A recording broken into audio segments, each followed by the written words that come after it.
말씀 보도록 하겠습니다. 한 절입니다. 에베소서 4장 13절 말씀 저와 여러분 함께 보도록 하겠습니다.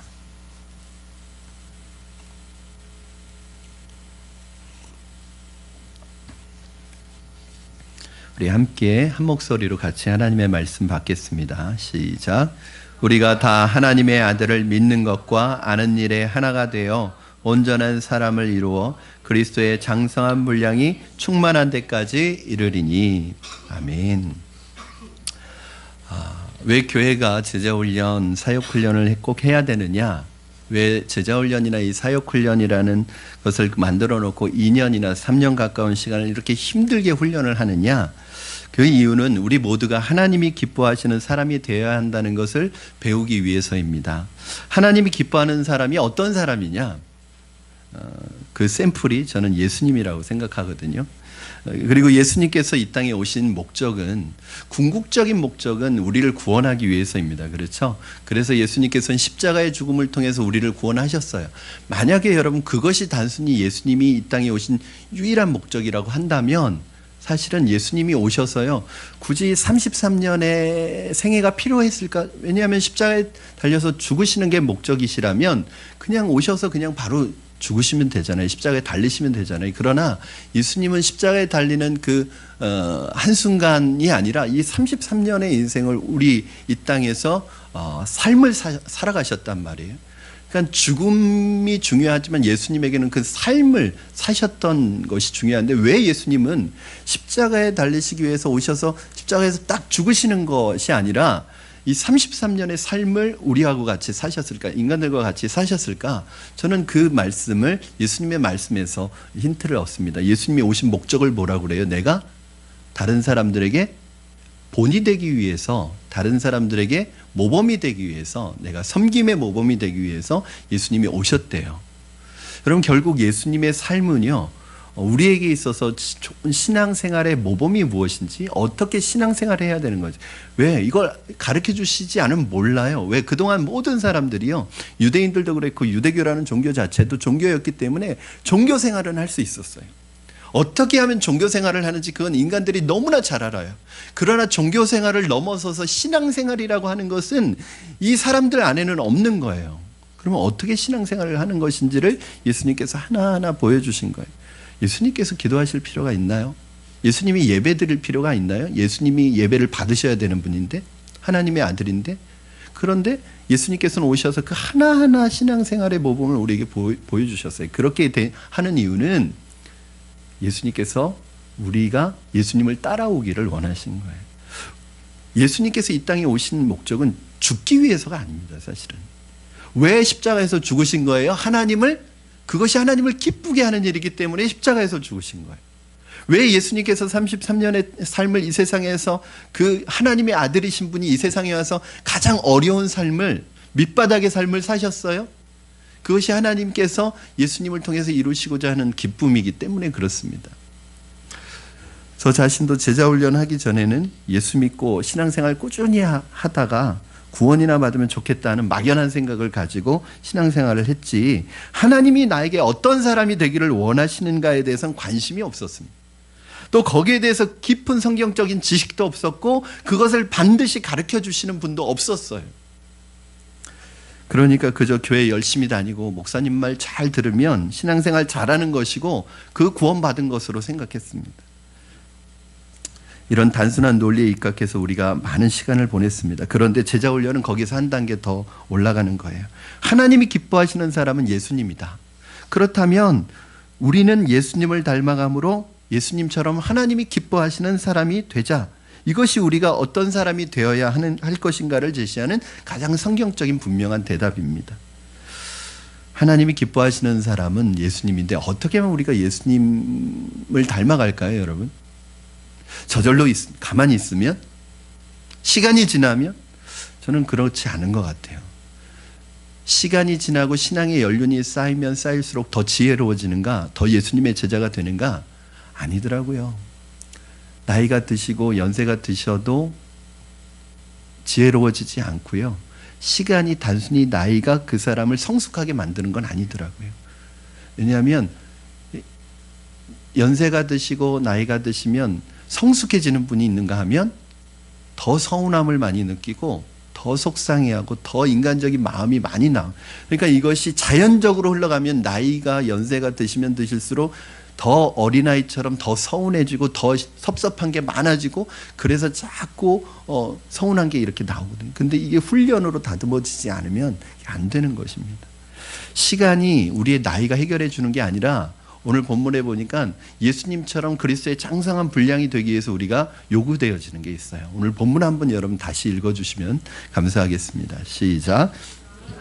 하나님의 아들을 믿는 것과 아는 일에 하나가 되어 온전한 사람을 이루어 그리스도의 장성한 분량이 충만한 데까지 이르리니. 아멘. 그러니까 사복음서를 제외하고 사도행전 역사서를 제외하고 서신서로, 신약 성경의 서신서로 들어가면 제자라는 말이 안 나옵니다. 제자라는 말이 실종됩니다. 그런데 제자의 의미가 없어진 게 아니라 제자라는 말이 다른 말로 바뀌어서 나와요. 그래서 여러분 서신서를 볼 때 온전한 사람, 완전한 사람 이런 표현이 나오면 이건 제자하고 같은 의미입니다. 온전한 사람을 이루고 그리스도의 장성한 분량이 충만한 데까지 이르리니. 우리의 신앙의 목표는 그리스도의 장성한 분량이 충만한 데까지 이르는 게 우리의 목표입니다. 예수님을 닮아가는 것, 예수님처럼 되는 것, 이게 우리의 신앙의 목표예요. 그러기 위해서 두 가지가 필요합니다. 그게 뭐냐면 하나님의 아들을 믿는 것과 또 하나는 하나님의 아들을 아는 것에 있어서 하나가 돼요. 이게 하나가 돼야 돼요. 그런데 여러분 보시면 장성한 분량까지 어떻게 이루어가는가 두 가지 중에 먼저 첫째는 믿는 것입니다. 그렇죠? 예수님을 닮아가려면 먼저 예수 그리스도의 DNA가 우리 안에 심겨져야 돼요. 그게 믿는 거예요. 믿음에서 출발합니다. 모든 신앙생활은. 이 믿음이 없으면 신앙생활 자체가 안 돼요. 할 수가 없어요. 그래서 모든 것은 믿음에서 출발하는 거예요. 그러나 많은 사람들이 이게 다라고 생각합니다. 내가 예수 믿고 구원받았으니까 이게 다라고 생각하는 거예요. 예수 믿고 구원받았으니까 나는 땡. 그리고 세상과 교회에 양다리를 걸치고 살아갑니다. 하나님도 섬기고 세상도 섬기고 하나님도 섬기고 재물도 섬기고. 우리 성경 한 구절 보시겠습니다. 누가복음 18장 22절에서 23절 우리 한번 한 목소리로 같이 읽겠습니다. 시작. 예수께서 이 말을 들으시고 이르시되 내게 아직도 한 가지 부족한 것이 있으니 내게 있는 것을 다 팔아 가난한 사람들에게 나눠주라. 그리하면 하늘에서 내게 보화가 있으리라. 그리고 와서 나를 따르라 하시니 사람이 큰 부자이므로 이 말씀을 듣고 심히 근심하더라. 아멘. 여러분 어느 날 부자 간원이 예수님을 찾아와서 영생을 얻으려면 어떻게 해야 됩니까? 선생님하고 질문을 했어요. 이 사람은 영적인 일에 참 관심이 있는 사람이었어요. 영적인 일에 이 사람이 관심을 갖는 이유가 무엇일까요? 이 사람은 영적인 일에 자신의 삶의 우선순위가 있는 것은 아니었습니다. 그는 모든 것을 이미 다 가지고 있는 사람이었어요. 예수님이 그럽니다. 또 이런 십계명을 얘기하시면 이것을 지켜라 그러니까 예수님이 이미 저는 다 지키고 있습니다. 십계명을 지키고요. 율법을 지키고 있는 의로운 사람이었어요. 삶이 의로운 사람이었어요. 두 번째, 이 사람은 보니까 부자라고 말합니다. 부자 관원. 그러니까 젊은 나이지만 부자예요. 돈이 굉장히 많은 사람이라는 걸 여러분이 본문을 읽다 보면 알 거예요. 그리고 세 번째는 관원이었습니다. 이미 그 젊은 나이에 공직에 있었어요. 안정된 직장을 가지고 있었습니다. 이 모든 삶의 스펙을 다 갖추고 있는 사람이 거기에다가 영적인 것까지 갖추면 완벽한 사람이죠. 이 사람이 결혼을 한 사람인지 안 한 사람인지 성경엔 나오지 않지만 만약 이렇게 완벽한 스펙을 갖춘 사람이 우리 자매들에게 와서 프로포즈를 한다면 아마 거부하기 힘들 거예요. 마음이 흔들릴 거예요. 그렇죠? 여러분 이 사람은 다 갖추고 있는 사람이었어요. 그렇기 때문에 결국 이 사람은 모든 걸 다 갖추고 있었기 때문에 거기에다가 내가 이 영생만 가지면 그야말로 완벽한 거예요. 이 사람에게 있어서 이 영생은 삶의 우선순위나 삶의 먼저가 아니라 여러 가지 조건 중에 하나였던 거예요. 예수님께서 딱 짚어내시죠. 그러나 내게 한 가지 부족한 것이 있다. 너는 내게 있는 재물을 팔아 가난한 자들에게 나눠주고 너는 와서 나를 따르라. 예수님이 따르라고 하세요. 그랬더니 이 사람이 어떻게 반응하죠? 이 사람이 재물이 심히 많은 거로 고민하며 돌아갔더라. 고민하며 돌아간 이 사람이 돌아왔을까요? 안 왔을까요? 왔다면 처음부터 이렇게 이름을 무명으로 하지 않았을 거예요. 이름이 없어요, 이 사람은. 여러분, 이 사람이 세상에서는 많은 것을 가진 사람인지 모르지만 하나님의 나라의 성경책에는 이 사람의 이름이 기억되지 않습니다. 여러분, 세상에서 여러분 알아주지 않아도 저는 여러분이 하나님 나라의 그 역사책이 기록되는 분들이 되기를 바랍니다. 이 사람이요, 그런 마음이에요. 이 사람이 결국은 구원과 상관없는 사람이 되었습니다. 이유가 무엇이냐면 바로 이 사람은 물질이었습니다. 재물이었습니다. 저는 예수님께서 이 사람이 가난하게 되는 걸 원하셨던 것은 아니라고 생각해요. 너 그 물질 다 팔고 가난한 자가 되라, 그게 아니었어요. 예수님이 원하신 건 무엇이냐면 이 사람 마음속에 이 영생이나 구원이 간절하냐, 절실하냐, 절박하느냐의 문제예요. 어떤 게 삶의 우선순위냐는 거죠. 저는 만약에 이 사람이 그때 예수님을 따라갔다면, 자신의 것을 포기하고 예수님을 따라갔다면 어쩌면 우리가 기억하는 예수님의 수제자는 이 사람으로 바뀌어 있을 수도 있어요. 여러분, 예수님의 제자들 몇몇을 보면 다 어떤 사람들이에요? 좀 부족하다 싶잖아요. 그렇죠? 그런데 예수님이 따라오라고 한 사람 중에서 이 사람처럼 완벽한 사람이 어디 있습니까? 이 사람처럼 의로운 삶을 살아가는 사람이 어디 있습니까? 이 사람처럼 실력 있는 사람이 어디 있겠습니까? 그런데 실력이나 이 사람이 가지고 있는 세상적인 스펙이 오히려 이 사람이 주님의 제자가 되는 것을 막았습니다. 저는 우리의 인생에도 이 사람은 딱 인생에 왔던 한 번의 기회를 놓쳤습니다. 우리는 그런 마음을 가질 수 있어요. 인생이 기회가 한 번뿐이겠어요? 여러 번 오죠. 그 중에 한 번만 잡으면 되죠. 세상적인 기회는 그럴 수 있어요. 그러나 여러분, 하나님이 주시는 기회는 그 기회마다 의미가 있는 다른 기회예요. 그때 만약에 내가 선택을 통해서 하나님의 그 주시는 기회를 붙잡지 않으면 나는 오늘 이 사람처럼 하나님에게 기억되지 않는 사람이 될 수도 있습니다. 그러니까 그 하나님의 타이밍을 잘 맞추셔야 해요. 여러분, 이 사람은 영생도 얻고 싶었지만 세상에 누리는 것도 포기하고 싶지 않았어요. 여러분 어떻습니까? 저는 어떤지 한번 생각해 보세요. 예수는 믿지만 세상의 것도 포기하고 싶지 않지는 않습니까? 믿음은 있지만 그 이상에 대해서 알고 싶지 않은 것은 아닙니까? 사람들의 마음속에 두 마음이 있습니다. 힘들게 신앙생활하고 싶지 않은 거예요.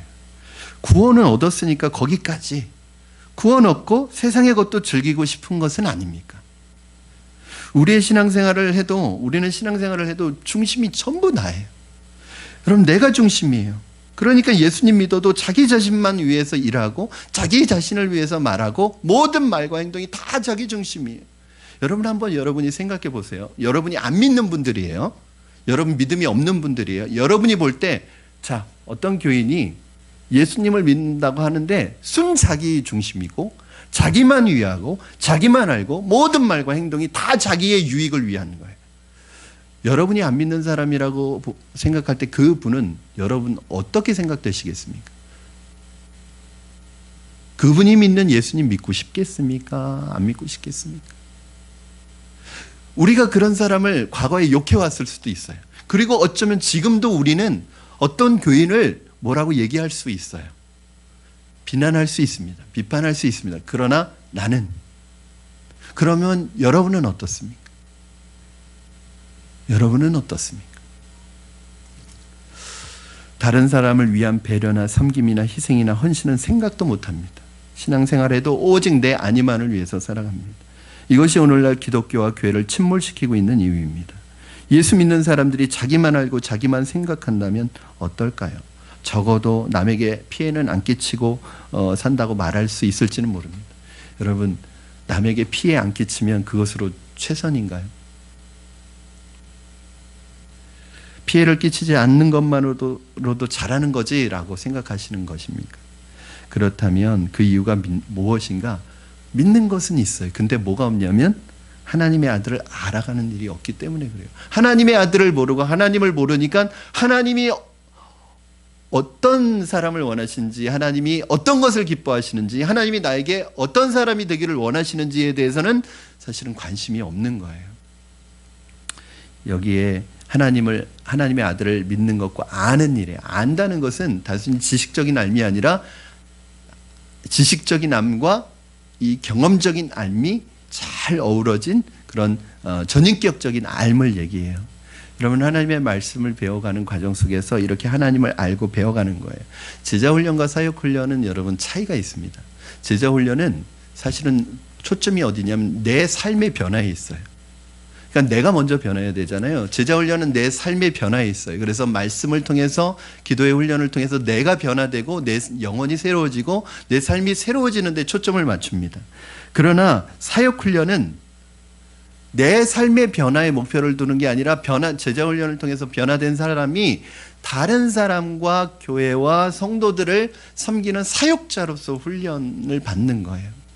저는 바라기는 우리 사역훈련을 받는 집사님들 한 분 한 분이 정말 사역자가 되었으면 좋겠어요. 사역자라는 건 뭐냐면, 여러분, 목사와 전도사님들은 사역자가 아닙니다. 우리는 교역자라고 그래요. 교역자. 그리고 사역자는 누구냐면 여러분이에요. 하나님이 여러분을 사역자로 부르셨어요. 하나님은 두 번의 콜링을 하시는데 구원으로 부르시고 사역으로 부르세요. 그러니까 여러분이 사역자예요. 사실은 이 평신도 사역자 훈련 수료, 이거 평신도 빼야 됩니다. 그냥 사역자 수료해야 돼요. 왜? 사역자는 여러분이고 저는 뭐냐면 그 사역자들을 길러내고 훈련시키는 코치예요. 저는 교역자예요. 여러분, 감독이나 코치가 그라운드에 직접 나가서 뛰는 거 보셨습니까? 선수들이 그라운드에서 자기 실력을 발휘할 수 있도록 훈련시키고 그 선수가 자신의 역량을 마음껏 발휘할 수 있도록 그 숨은 잠재력을 끄집어내고 구체적인 방법을 제시하는 사람들이 코치예요. 저는 여러분들을 그런 사역자로 세우도록 부르심을 받은 사람이에요. 여러분, 목사가 다 하는 게 아닙니다. 그럼 목사가 다 하면은 그거는 교회가 건강하지 못한 거예요. 지난주에 말씀드렸던 것처럼 여러분 몸된 교회를 섬기도록 여러분에게는 이미 은사를 하나님이 다 주셨고요. 여러분 지체의 각 역할을 다 주셨어요. 그 역할을 할 수 있도록 돕는 사람이 바로 목사예요. 저는 여러분을 하나님의 말씀을 훈련하는 과정에 초대하고 싶습니다. 시간이 없는 거 다 압니다. 바쁘시다는 거 다 압니다. 해야 할 일이 너무 많다는 것도 다 압니다. 그러나 여러분 바쁘고 시간이 없다면 아마 평생 우리는 하나님의 말씀으로 훈련받을 기회가 없을 거예요. 그리고 나중에 그렇게 살다가 주님 앞에 가게 될 것입니다. 훈련을 통해 주님을 알아가고 말씀을 훈련받는다면 하나님과 동행하는 삶을 살아갈 수 있는데 왜 그걸 나중에 합니까? 조금이라도 어렸을 때, 조금이라도 젊을 때 하면 나머지 내 인생을 하나님의 인도하시는 뜻 가운데서 가장 멋진 인생으로 설계해 갈 수 있는데 왜 그걸 나중으로 미루죠? 한 장로님께서 저에게 그런 말씀을 하신 적이 있어요. 청년들을 한참 제자훈련 시키고 할 때, 목사님, 제가 청년들을 보면 안타깝습니다. 제가 제 자신이 안타깝습니다. 왜 나는 이런 걸 진짜 훈련받지 못했고 왜 이런 훈련을 받지 못했나. 그러니까 지금은 훈련 받으시려고 해도 이게 안 된다는 거예요. 생각도 안 되고 이게 이미 이 굳어진 부분이 있어서 바꾸어지지가 않는다는 거예요. 스스로도.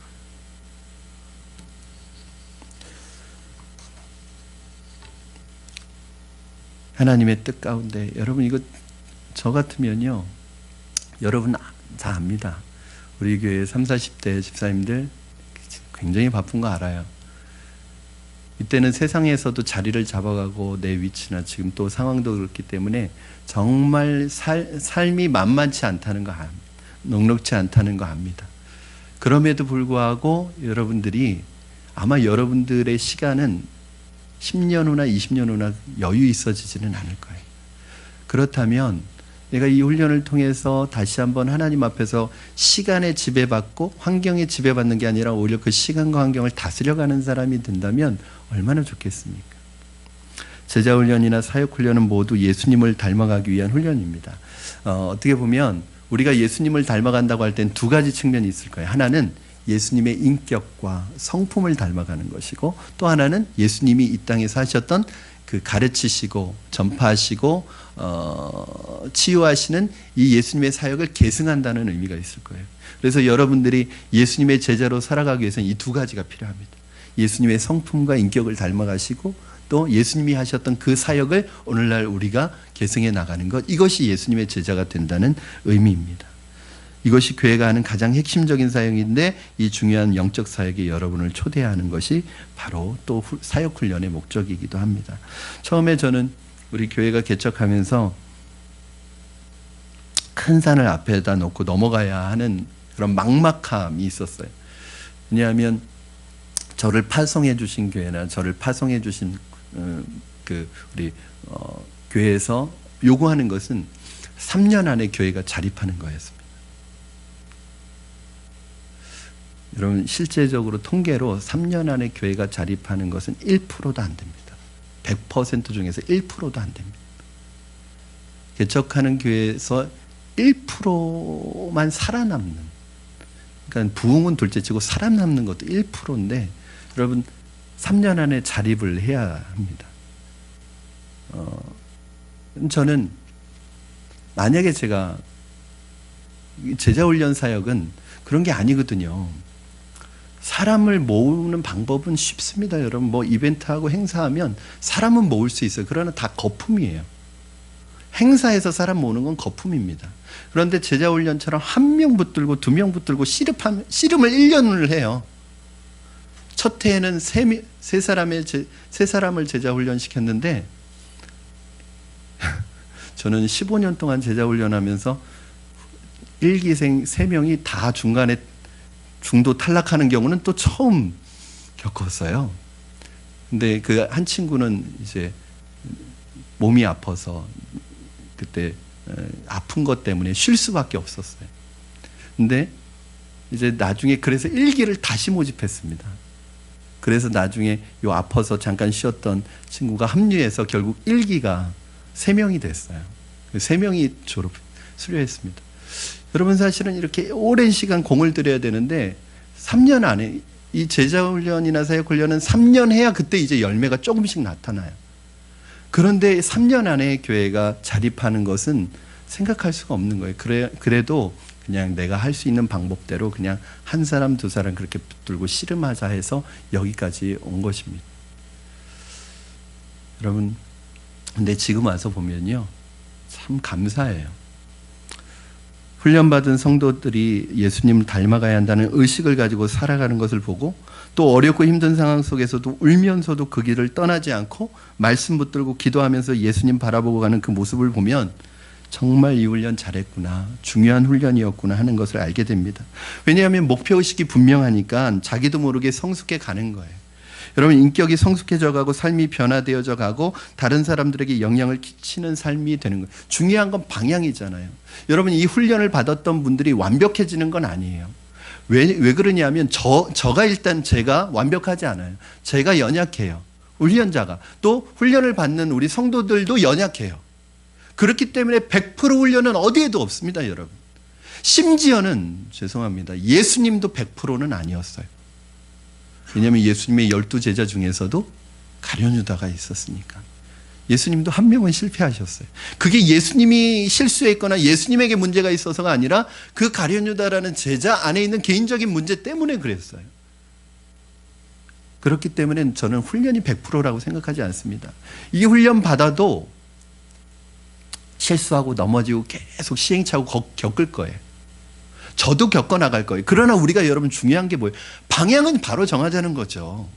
방향은 바로 정하고 따라가자는 거죠. 방향을 바로 정하면 가다가 넘어지고 실수해도 괜찮아요. 일어나서 끝까지 가면 되니까. 그런데 아예 방향이 틀려요. 방향이 아예 달라요. 그러면 그것은 아무리 오랜 시간 기다려도 하나님이 기뻐하시는 삶으로 오기가 어렵단 말이에요.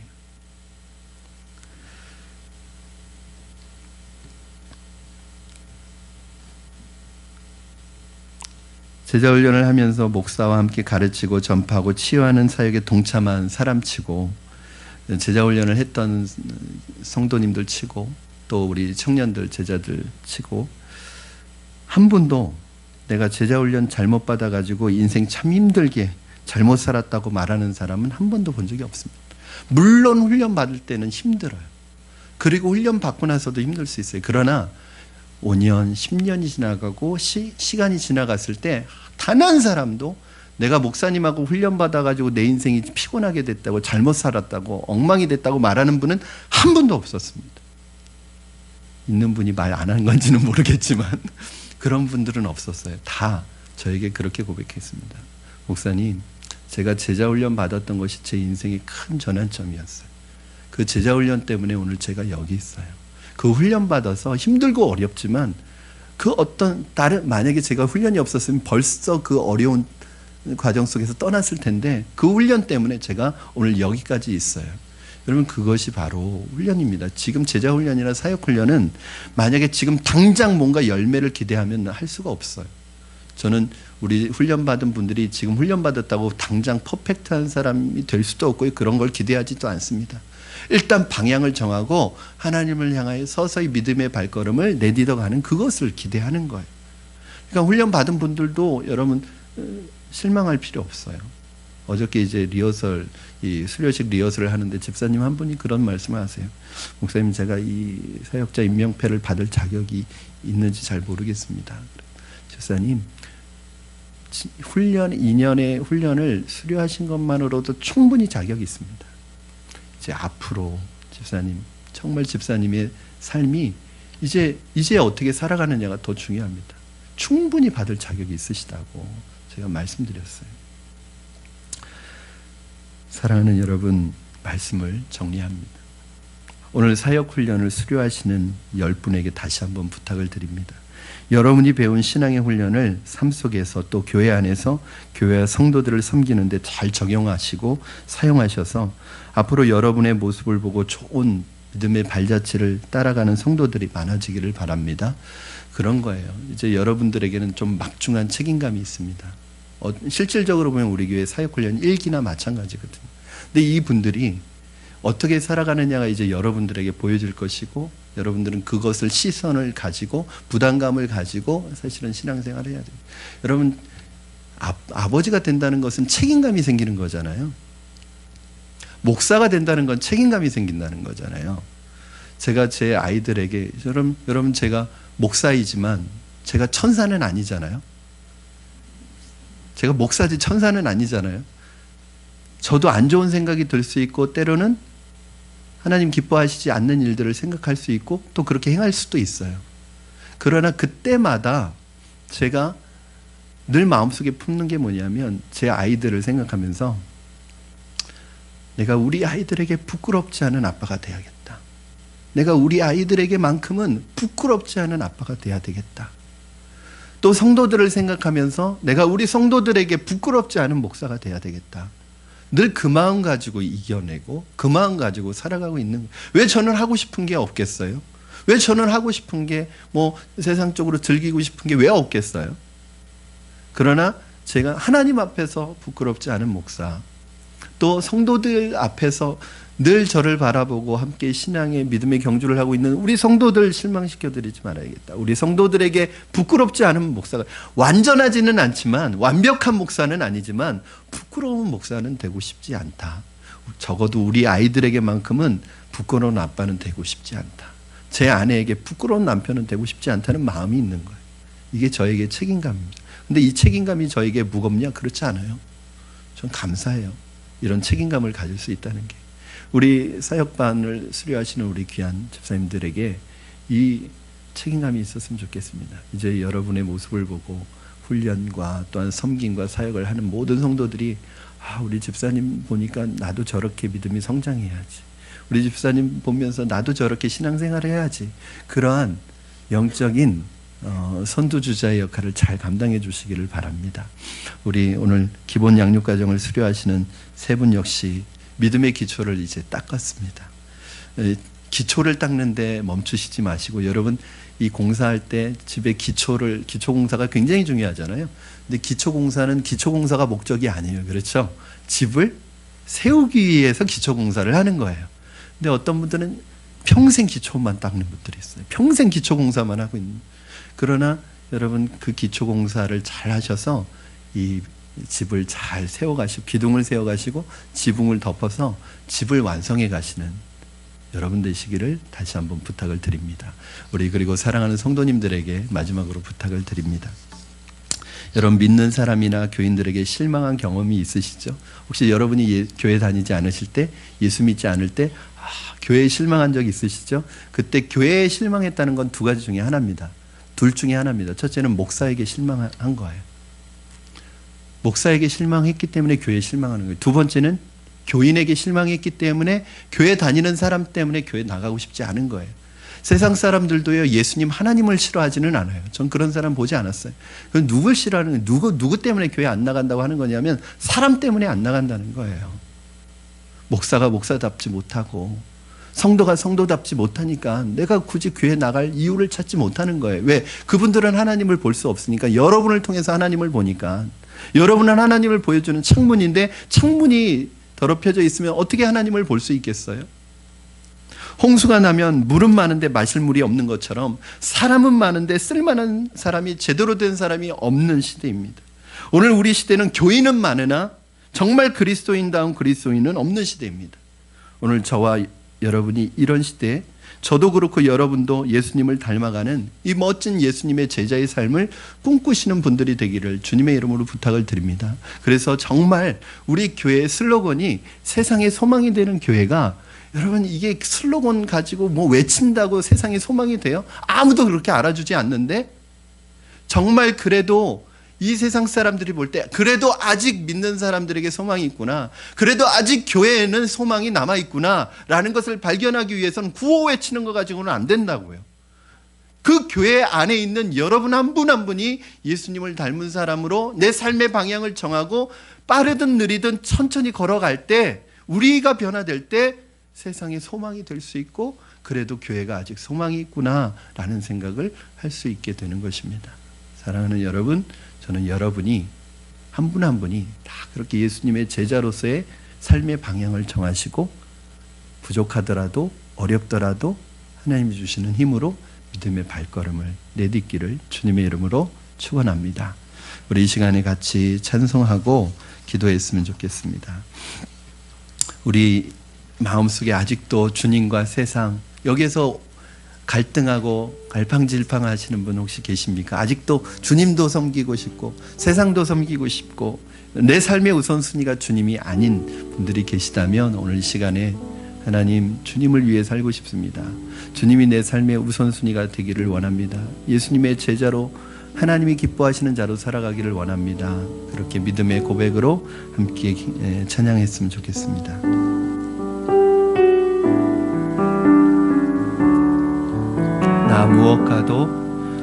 나 무엇과도 주님을 바꾸지 않으리. 다른 어떤 은혜 구하지 않으리. 오직 주님만이 내 삶의 도움이시니 주의 얼굴 보기 원합니다. 다시 한번 고백합니다. 나 무엇과도 주님을 바꾸지 않으리. 다른 어떤 은혜 구하지 않으리. 오직 주님만이 내 삶의 도움이시니 주의 얼굴 보기 원합니다. 그렇습니다. 주님 사랑해요. 주님 사랑해요.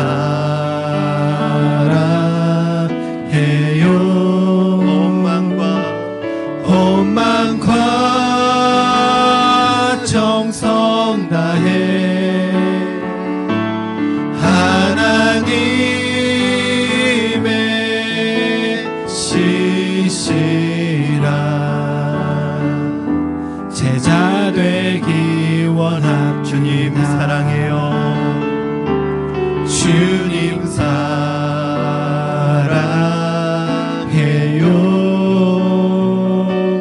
온 마음과 정성 다해 하나님의 신실한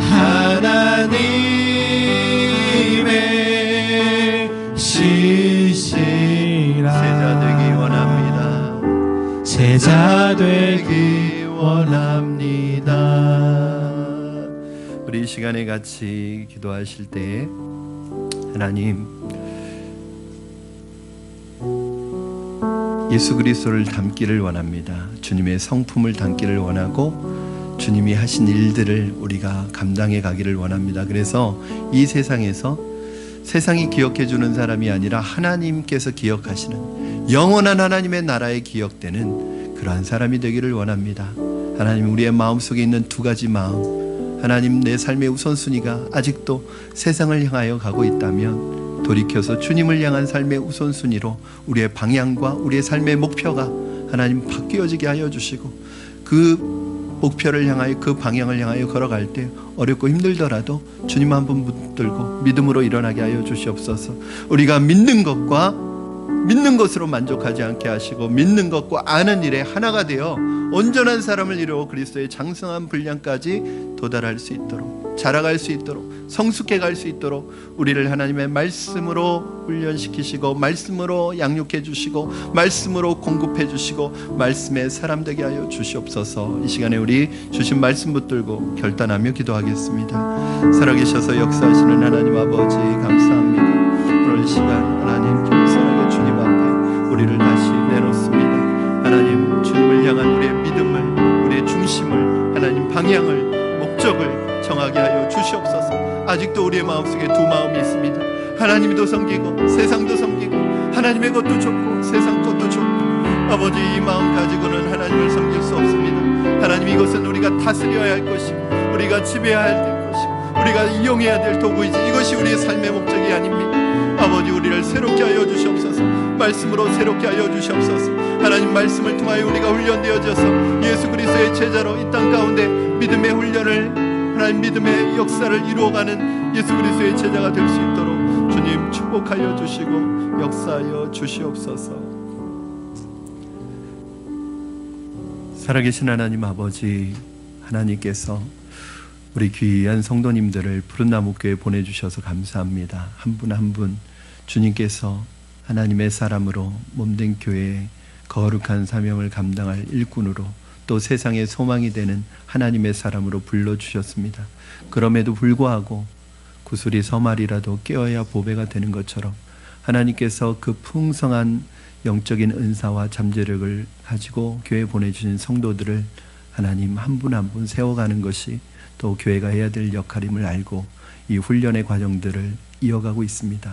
우리 하나님께서 우리 성도님들 한 분 한 분을 보내주셔서 그리스도의 제자로, 하나님의 사역자로 쓰임받는 멋진 인생을 살아가게 하여 주시되, 무엇보다도 아직 우리 마음속에 두 마음을 품고 갈등하며 세상과 교회, 그리고 하나님과 하나님 세상을 향하여 하나님 정해지지 않은 마음으로 갈등하고 분주한 우리 성도님들 있다면, 하나님 우리의 방향과 삶의 목적을 하나님께 두고 하나님을 향하여 하나님이 기뻐하시는 삶을 살아가기로 결정하고 결단하며 나아갈 수 있도록 오늘 그 마음을 새롭게 하여 주시고 변화시켜 주시고 결단할 수 있게 하여 주시옵소서.